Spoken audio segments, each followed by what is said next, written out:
जय हिंद। देखिए, चाइना का एक इतिहास रहा है कि वो एक कम्युनिस्ट कंट्री है और अपने देश के अंदर हो रहे विद्रोहों को दबाने के लिए अपनी जनता को मीडिया से दूर रखता है और विदेशी आक्रमण या किसी छोटे मोटे लड़ाई का सहारा लेता है ताकि वहाँ की देश इसे भूल सके। ऐसे ही 1962 में हुआ था। 1960 में माओ के खिलाफ वहाँ आंतरिक विद्रोह की संभावना हो रही थी। माओ ने इसका फायदा उठाते हुए 62 की लड़ाई थोप दी भारत के ऊपर और अक्साई चीन का एरिया कब्जा कर लिया। उसी समय इसने ताइवान के इसे क्या नाम है, अरुणाचल प्रदेश को अपना दक्षिणी तिब्बत कहता था। ऐसा नेहरू के समय हुआ था। अभी यहाँ पर सी जिनपिंग जो है, इसके समय भी बहुत तेजी से विरोध हो रहा है। चाइना में सी जिनपिंग के खिलाफ बहुत तेजी से बगावत हो रही है। इसने भी वही सहारा लिया जनता का ध्यान भटकाने के लिए। इसने भी भारत से लड़ाई थोपने के लिए कई बार अक्सर उत्साह वाले काम किए हैं। अभी हाल में इसने तवांग में घुस गया। अरुणाचल प्रदेश का जगह है तवांग घाटी। तवांग में जहाँ बोमडीला दर्रा भी है, तवांग जिला में है, वहां पे चाइनीज सैनिक ऊपर आने लगे भारतीय पोस्ट पर। भारतीय सैनिकों ने ले डंडा मार के कपार फाड़ दिया है सब चाइनीज सबका। एक भी भारतीय को किसी भी तरह की गंभीर चोट नहीं आई है, ना ही कोई भारतीय सैनिक शहीद हुआ है। ये हमारे रक्षा मंत्री का खुद का संसद में दिया हुआ स्टेटमेंट था। और वहीं चाइनीज मीडिया इस पर एकदम चुप है। जब चाइनीज पिटाते हैं सब ना तो एकदम चुप हो जाते हैं। आपको याद होगा जो जून 2020 पिटाया था, 6 महीना बाद बोला था कि हाँ हम लोग पिटा गए। वो सब इतनी होता है, ऐसा आके भाज रहा था, सब मार यहाँ पे लाठी लाठी का पार फाड़ दिया सब चाइनीज सबका। चाइना वहां से भाग निकला और अभी चाइना कुछ नहीं बोल रहा है। अपनी जनता का ध्यान भटकाने के लिए ये कभी ताइवान के ऊपर अटैक करता है, कभी ये भारत की ओर। अभी इसके जो फाइटर जहाज थे सब वो कई बार उत्तराखंड के पास में मडराने लगे सब। उत्तराखंड के पास मडराने के भी कई रीजन है। उत्तराखंड में अभी भारत और अमेरिका की सेना यहाँ बहुत करीब नंदा देवी पर्वत के पास आकर चाइना के पास युद्ध अभ्यास की। इसीलिए वो अपने ड्रोन को, और उसने सबसे बड़ा जो बमवर्षक जहाज बना है S-20 ये बमवर्षक जहाजों को भारत के सीमा के पास उड़ाते रहता है। तो भारतीय सेना भी अपनी वायु से एयरफोर्स को तुरंत एक्टिवेट कर देती है और एयरफोर्स भी ऊपर से जाके वार्निंग देने लगती है कि अगर इधर की ओर आओगे तो तुम्हारा भी इलाज कर दिया जाएगा बढ़िया से। चाइना को पता चल गया है कि भारत की अब विदेश नीति जो है काफ़ी एग्रेसिव हो गई और ये होना भी चाहिए। हमें अपने दुश्मनों को पहचानने में क्षणिक भी देर नहीं करनी चाहिए। इंडियन एयरफोर्स अब काफ़ी तेजी से चाइना का मुकाबला करने लगती है। चाइना के साथ समस्या ये है कि यहाँ पे तिब्बत है। तिब्बत का पठार इतना ऊंचा है कि यहाँ पे कितना भी बेहतरीन जहाज दे दीजिए, कितना भी बेहतरीन जहाज, वो अपने फुल कैपेसिटी से नहीं उड़ सकता है क्योंकि तिब्बत के ऊपर ऑक्सीजन की मात्रा बहुत कम होती है और किसी भी जहाज हो गया उसमें ईंधन जलने के लिए ऑक्सीजन की ज़रूरत ज़्यादा होती है। तो यहाँ कितना भी बढ़िया जहाज रहेगा, यहाँ से यहाँ आने में अपनी पूरी पावर नहीं लगा सकता है। जबकि भारत का जहाज तो इधर ही रखा हुआ है यहाँ पर, इसके लिए ज़्यादा उधर नहीं है, इसी को ज़्यादा दिक्कत आता है। आपको पता होगा तिब्बत और हिमालय के ऊपर से कोई कमर्शियल जहाज जाते भी नहीं है सब यहाँ पे। तो इंडियन एयरफोर्स काफ़ी एग्रेसिव में इसमें आगे बढ़ रही है। लेकिन चाइना इसे अन्य जगहों से घेरना चाह रहा है। पाकिस्तान के सहारे घेरना चाह रहा है, इधर मलक्का के सहारे, इधर तंजानिया के सहारे, तंजानिया के साथ इधर से मलक्का को इधर से, और ऐसे चारों ओर से चाइना भारत को घेरना चाह रहा है। हालांकि भारत भी इससे अब काउंटर अटैक के मूड में आ गया है। भारत अपने वायुसेना की ताकत को लगातार बढ़ा रहा है। एयर बेसेस को भारत बढ़ाया जा रहा है। अभी गुजरात में दीसा एयरबेस का शिलान्यास किया गया। यह एयरबेस बहुत जरूरी था। दीसा एयरबेस कहाँ है उससे पहले आपको पाकिस्तान के एयरबेस का आइडिया होना चाहिए। पाकिस्तान का इधर का एरिया है बलूचिस्तान, इधर उसके दुश्मन कम है अफगानिस्तान है, तो उसमें अफगानिस्तान के पास कोई उतना टेक्नोलॉजी ही नहीं है। और उसका ज़्यादातर एयरबेस अगर आप देखेंगे तो ये भारत की ओर मिलेगा। ये उसने पाक ऑक्युपाइड कश्मीर है, POK पे कब्जा कर लिया है यहाँ पे। अब यहाँ अगर आप ध्यान देंगे तो ये पाकिस्तान के बहुत सारे एयरबेस हैं, जिसमें एक तो यहाँ शहबाज एयरबेस इसका बहुत प्रसिद्ध है। यहाँ F-16 जहाजें रहती हैं। शहबाज एयरबेस, सुकूर एयरबेस, यहाँ पर मीरपुर एयरबेस, ये 3 एयरबेस पाकिस्तान के बहुत ही फ्रंट लाइन की एयरबेस है भारत को आगे की ओर काउंटर करने के लिए। और एक कश्मीर के पास में आया स्कार्दू एयरबेस। ये एग्जाम में क्वेश्चन पूछते हो भैया स्कार्दू एयरबेस कहाँ, POK में ही है स्कार्दू। तो कुछ जगह जो है ना करंट में जब फेमस हो जाते हैं तो उससे कुछ क्वेश्चन पूछता है, इसलिए याद रखने आप है। तो यहाँ मीरपुर एयरबेस, सुकूर एयरबेस और यहाँ शहबाज एयरबेस, यहाँ पर इन एयरबेस से भारत में अंदर तक हमला किया जा सकता था। इसको काउंटर करने के लिए जोधपुर में फलोड़ी एयरबेस था, गुजरात के कच्छ में नलिया एयरबेस था। तो ये यहाँ से इसे काउंटर किया जा सकता था, लेकिन अभी पीएम मोदी ने यहाँ पर एक दीसा एयरबेस का उद्घाटन किया। दीसा एयरबेस जो है अब यहाँ से और अंदर तक काउंटर अटैक किया जा सकता है। तो ये एयरबेस भारत के लिए बहुत जरूरी है, क्योंकि हमको हर तरह से काउंटर अटैक के लिए रेडी रहना है, क्योंकि चाइना लगातार पाकिस्तान को सपोर्ट करते जा रहा है। तो ये एयरबेस जरूरी है। भारत अब अपने जितने भी एयरबेस हैं उसको, उसमें जो जहाज़ों को रखने के लिए बंकर है उसे अब नए मॉडल से अपग्रेड कर रहा है। उसका नाम है next generation harden aircraft shelter. ये इतने मजबूत होते हैं कि रनवे के बाद जहाज को अगर इसमें ले आ देते हैं तो इसके ऊपर 1000 किलो का भी बम गिरा दिया जाता है ना, इसको कोई असर नहीं होता है। इसकी टेस्टिंग हो चुकी है। देखिए ये जहाज इसी के अंदर था, ये जहाज इसके अंदर था, इसको रख के तोड़ा है सब, ये ऊपर वाला ब्लास्ट हो गया है, जहाज चुपचाप निकल के चला गया। तो ये भारत इसको बहुत तेजी से अपने हर एक एयरबेस में इसको ला रहा है, ताकि जहाज जो है एयरबेस पे भी सेफ रह सके, ताकि युद्ध की स्थिति में काउंटर अटैक किया जा सके।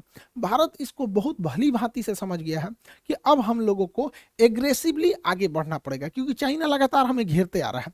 इसलिए भारत ने अपने यहाँ, ये तो हो गया अफगानिस्तान के लोगों को भारत से बहुत लगाव रहता है। तो भारत अफगानिस्तान भारत में रिलेशन अच्छा है, लेकिन पीओके कब्जा करने की वजह से डायरेक्ट कनेक्शन नहीं है। यहाँ पर है आपका तजाकिस्तान। ये ताजिकिस्तान जो जगह है, यहाँ पर भारत 2 एयरबेस ले रखा है। यहाँ से हम चाइना के लिए भी काउंटर अटैक कर सकते हैं, यहाँ से पाकिस्तान के डीप एरिया में भी काउंटर अटैक कर सकते हैं। 2 एयरबेस है यहाँ पर, एक का नाम है ऐनी एयरबेस और एक का नाम है फारकोर एयरबेस। तो ये दोनों एयरबेस ताजिकिस्तान में, फारकोर और ऐनी एयरबेस, इससे हम लोग चाइना के एरिया में काउंटर अटैक और पाकिस्तान में कर सकते हैं। ये सबसे ज्यादा काम कब करेगा? चाइना यहाँ पे सड़क बना रहा है CPEC, China Pakistan economic corridor. इसको इधर से तो अटैक करता ही हो सकता है, इस एयरबेस के थ्रू यहाँ से भी अटैक किया जा सकता है। इसलिए भारत को अब रेडी रहना है, क्योंकि चाइना में अगर ज़्यादा विवाद होगा तो पक्का किसी ना किसी से उलझेगा। तो वो उधर या तो उलझेगा ताइवान से, और नहीं तो इधर उलझेगा भारत से। इसलिए सतर्क रहना है। हम लोग के लिए भी एक तरह का ये लिटमस टेस्ट है। हालांकि भारत बहुत तेजी से अपने कदम आगे बढ़ा रहा है, लेकिन चाइना का सोच क्या है, वो सिल्क रूट के माध्यम से भारत को घेरना चाह रहा है। लेकिन चाइना की टेंशन क्या है, वो मलक्का के पास से यहाँ से भारत को, ये उसके लिए सबसे बड़ी समस्या है, क्योंकि मलक्का के पास भारत बहुत स्ट्रांग है। यहाँ पर हमारा अंडमान निकोबार है, ये अंडमान निकोबार में हमारी तीनों सेना रहती है, थल सेना, वायुसेना, नौसेना। साथ ही यहाँ नीचे में कोकोस आइलैंड है, कोकोस आइलैंड। चाइना यहाँ से या तो मलक्का से होकर निकलेगा या तो सुंडा से होकर निकलेगा। अगर मलक्का से होकर निकलेगा तो अंडमान निकोबार में कुछ आएगा, और अगर सुंडा से होकर निकलेगा तो कोकोस में कुछ आएगा। देखिए कोकोस आइलैंड हमारा नहीं, देखिए कोको अलग है। कोको आइलैंड म्यांमार के पास है, हम ही लोग का था, नेहरू ने गिफ्ट दे दिया यहाँ पे। ये कोकोस आइलैंड जो है ये ऑस्ट्रेलिया का है, लेकिन ऑस्ट्रेलिया से हम लोगों ने समझौता कर रखा है कि एक दूसरे के बेस का इस्तेमाल करने के लिए, तो इसका इस्तेमाल हम लोग कर सकते हैं यहाँ से काउंटर करने के लिए। इसलिए चाइना को पता है कि इस एरिया में हम कुछ नहीं कर सकते, इसलिए चाइना मलक्का को अपनी डेलिमा दुविधा समझता है, मलक्का डेलिमा। इसलिए वो डायरेक्ट इस एरिया से, समुंदर से घूम के नहीं आना चाहता है, वो डायरेक्ट सड़क के माध्यम से अपने सामान को यहाँ लाता है और इस रास्ते से निकल जाता है। यहाँ पे उसने बहुत बड़ी सड़क बना रखी है, इस सड़क के चारों ओर फैक्ट्री, पेट्रोल पंप, हॉस्पिटल्स, अलग अलग चीज़ों को खोल रखा है। इसका नाम है सीपीईसी। सीपीईसी को काउंटर करना भी बहुत जरूरी है, जो ग्वादर पोर्ट से जुड़ता है। यहाँ पर सीपीईसी के लिए यहाँ पर हमको ऐनी एयरबेस और फारखोर एयरबेस यहाँ से काउंटर कर देंगे, और यहाँ ईरान का चाबहार बंदरगाह हम इसे काउंटर करके आइसोलेट कर सकते हैं। इसलिए रेडी रहने के लिए ज़रूरी है। हालांकि भारत के पास इसके अलावा भी बहुत सारी संभावना है। यहाँ पर चाइना इतना तेजी से एक्सपांड किया कि अफ्रीका का देश है जिबूती, जिबूती में इसने अपना एक सैन्य अड्डा ले लिया। अब जिबूती समुद्र का इतना पतला रास्ता है कि अगर यहाँ स्वेज नहर से कोई भी जहाज यूरोप से आएगी तो उसे जिबूती से जाना ही पड़ेगा, और जिबूती पे उसने एक भाड़े पे सैन्य अड्डा ले लिया यहाँ पे। लेकिन अच्छी बात यह है कि जहाँ इसने सैन्य अड्डा लिया है वहाँ से थोड़ी ही दूरी पर फ्रांस का भी सैन्य अड्डा है, और हमारा और फ्रांस का समझौता है कि हम एक दूसरे के सैन्य अड्डे का इस्तेमाल कर सकते हैं। तो यहाँ ये पैसा दे के सैन्य अड्डा ले रहा है, भारत वहाँ ऐसे ही पहुँच सकता है। इसके अलावा जरूरी है भारत सरकार को कि यहाँ पे यमन में अभी अशांति फैली हुई है, यमन का यह सोकोत्रा आइलैंड भारत के लिए एक वरदान साबित होगा, क्योंकि अगर हमारा सोकोत्रा आइलैंड पर अब अगर प्रेजेंस बन गया तो यहाँ से हम ग्वादर बंदरगाह को काउंटर कर सकते हैं, यहाँ से हम जिबूती को काउंटर कर सकते हैं, और यहाँ से हमारी सप्लाई लाइन को भी कोई नहीं रोक सकता है। लेकिन अभी यमन के सोकोत्रा आइलैंड पर किसी का ध्यान नहीं गया है, यहाँ पे करना चाहिए, सरकार को आगे बढ़ना चाहिए। चाइना ने इतना ज्यादा मात्रा में लोन दे रखा है अफ्रीकी देशों को कि उन्हें अपने कर्ज के जाल में फंसा लिया, और इस जाल में फंसाया बढ़िया से तंजानिया को। तंजानिया जो है, इसका एक जंजीबार द्वीप है जो दुनिया में सबसे ज्यादा लौंग के उत्पादन के लिए प्रसिद्ध है।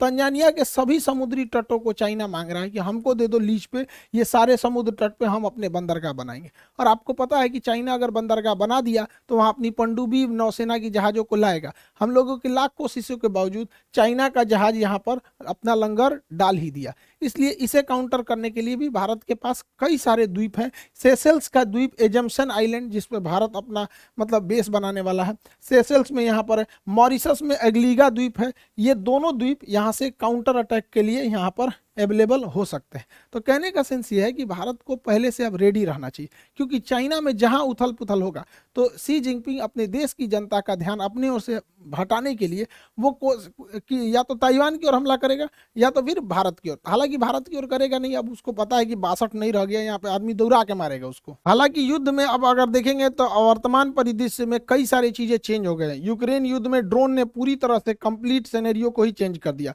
तुर्की जैसा देश ड्रोन के मामले में, ईरान जैसे देश ड्रोन के मामले में बहुत तेजी से आगे बढ़े हैं। तुर्की का कौन सा ड्रोन यूक्रेन में तबाही मचाया, और रूस जैसे शक्तिशाली देश को ईरान से क्यों ड्रोन मंगाने पड़े, इसे भी हम लोग समझेंगे। उससे पहले आप लोग को सूचना भाई, यूपीएससी वाले बैचों के लिए देखिए, बहुत सारे लड़के आप लोगों को हम बताए भी थे यूपीएससी के लिए। जून में ही हम आपको अनाउंस किए थे कि यूपीएससी बैच आएगा जून में। लेकिन यूपीएससी बैच सबसे बेहतर बन सके, इंडिया में वर्ल्ड क्लास के टीचर्स का सिलेक्शन हो सके, इसलिए काफ़ी डिले हो गया था इस मैटर को लेकर। लेकिन अब बहुत अच्छे अच्छे टीचर जुड़ चुके हैं हम लोग के साथ।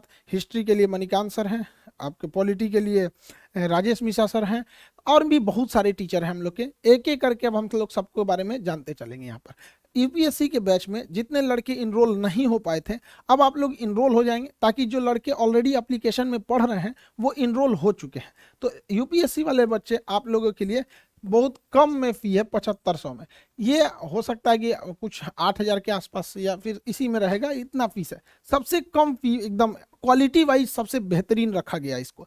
इसमें आपका पीटी और मेंस सभी को कवर कराया जाएगा, जैसा कि आपको वादा किए थे कि हम लोगों को यूपीएससी के सेक्टर में बहुत आगे काम करना है। ये ज़रूरी भी है, क्योंकि हिंदी मीडियम के लड़के जो गांव के पृष्ठभूमि के थे, बड़ी फीस की वजह से वो पढ़ाई नहीं कर पाते थे। मेरी भी मजबूरी थी, एप्लीकेशन में उतना जगह नहीं था, जिस वजह से हमको एप्लीकेशन के लड़कों को बोलना पड़ा। फिर आप लोग यूट्यूब परिवार आपको कैसे छोड़ सकते हैं, तो आप लोग को भी कर रहे हैं। तो गाँव का जितना भी लड़का है, जिन लोगों को अब दिल्ली जाने के लिए पैसे नहीं थे, अब वहाँ गाँव तक में आपको अब शिक्षा दी जा सकती है। तो अभी ये है आपका, जितना जल्दी इसमें इनरोल हो जाएंगे लोग, उतना जल्दी क्लास हो जाएगा। क्योंकि एप्लीकेशन वाले ऑलरेडी इनरोल हो गए हैं, तो उनको 2 दिन हम रोक लेंगे। संडे को आप दोनों लोग को जैसे उनका पहले से एडमिशन हो गया, आप लोगों को इधर 4 दिन टाइम देते हैं, फिर संडे से हम दोनों का क्लास एक साथ चालू कर देंगे। तो जो लोग एप्लीकेशन पे ऑलरेडी जुड़ गए हैं, उन लोगों का क्लास संडे तक के लिए थोड़ा सा डिले किया गया, ताकि इन लोगों को भी एक साथ जोड़ के क्लास को आगे प्रोसीड किया जा सके। तो संडे से तक आप लोग को टाइम है। आप यूपीएससी में जितने नए लड़के हैं जुड़ेंगे, और एक एक करके आपको सारे टीचर से हम इंट्रोड्यूस कराते रहेंगे। आप लोगों को भी बहुत मजा आने वाला है। अब यूपीएससी में क्या है कि अब फीस कम होने की वजह से बहुत नॉर्मल फीस कर दी है। पहले आप जाएंगे तो 2-2.5 लाख रुपए फीस पड़ती है दिल्ली में। आप वैसे ही टीचर से जो दिल्ली में हैं, उन्हीं लोगों से एकदम बेहतरीन मार्गदर्शन में आप लोग शिक्षा लेंगे। और अब जो कहा जाता था हिंदी मीडियम के लड़कों का रिजल्ट नहीं होता था, तो अब बहुत सारे ऐसे लड़के थे जो गरीबी की वजह से नहीं शिक्षा ले पाते थे, अब उन लोगों के लिए भी एक मौका है। तो आई होप आप इसको समझे होंगे। अब एक एक करके हम आपको यूपीएससी के शिक्षक लोगों से मिलाते रहेंगे। आप लोगों से भी कहते हैं, मन लगा के पढ़ाई कीजिएगा, माँ बाप का सपना पूरा कीजिए, देश बदलिए, और कोशिश कीजिए कि जब अधिकारी बने तो एकदम जमीनी लेवल पर काम करें, ताकि देश आगे बढ़ सके। आई होप आप इसे समझे होंगे। मिलेंगे नेक्स्ट क्लास में। जय हिंद।